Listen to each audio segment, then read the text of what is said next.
Hey everybody, this is RJ on Prophecy. I just want to share more of my thoughts on Barack Obama because he is playing a big role in these prophetic last days. Now on January 12th, 2016, that was the day of Obama's last State of the Union address.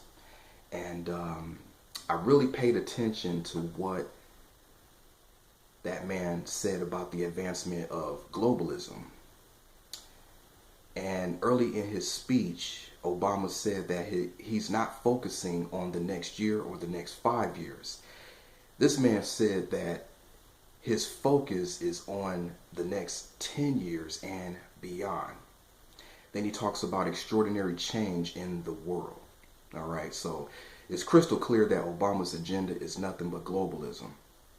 All right, the next 10 years and beyond that he mentioned, it may be a strong indication of a global position as the United Nations Secretary General.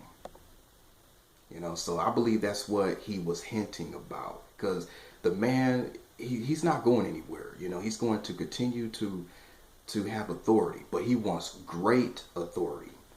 All right. Obama has given the green light to flood America with so-called Syrian refugees. And he wants Americans to be compassionate to them. So this man wants Americans to be compassionate and loving to a bunch of people that are murderers.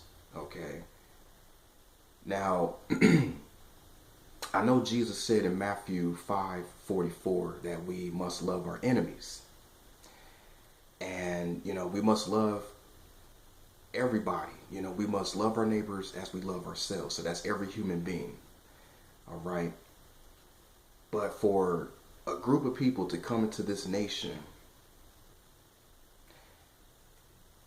with the intent to kill innocent Americans and to change American culture,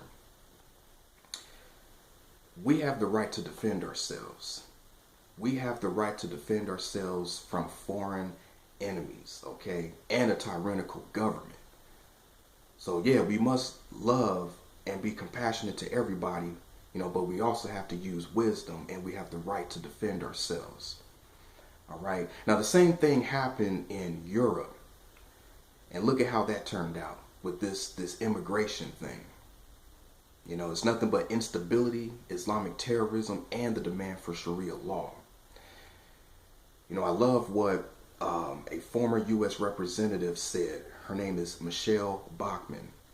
She said, when it comes to this immigration thing, she said this is a planned invasion for the purpose of destroying Western Christendom. It's all about destroying Christianity. The eradication of Christianity. That's what they're about.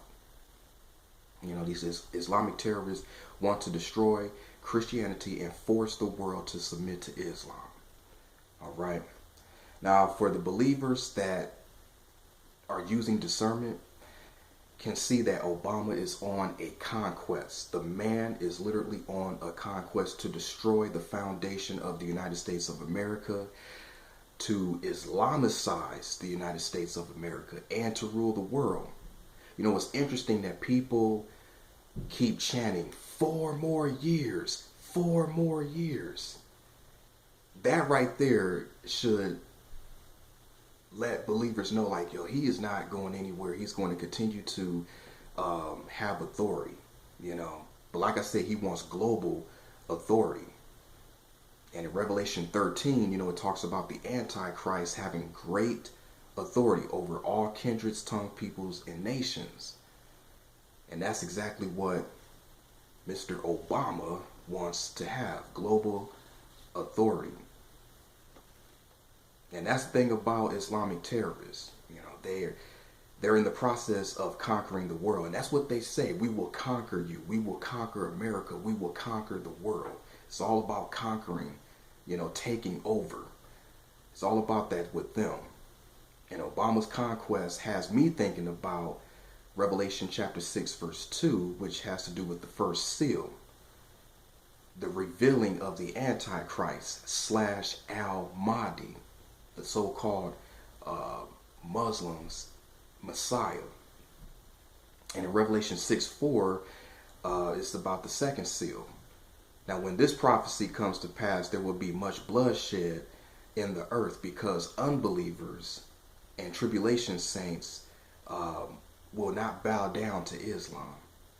Okay, so peace will be taken from the earth because of these barbarians. All right. And I believe that a global civil war will break out during the second seal because Muslims give people the ultimate ultimatum. They tell people convert to Islam or die. So there will be much bloodshed because of that. All right. So it's just, very exciting times, prophetic times, perilous times that we're living in. The Bible is being fulfilled. Islam is playing a major role with all of the bloodshed, with the beheadings, with the crucifixions, and the conquest to take over the world. We are on the edge of eternity, y'all. I mean, these last days is all about it's all about a religious war. It's what it's coming down to, a religious war. That's why there's such of a severe attack against Christianity, because it's a religious war. But I thank God that Christ already won the war on the cross.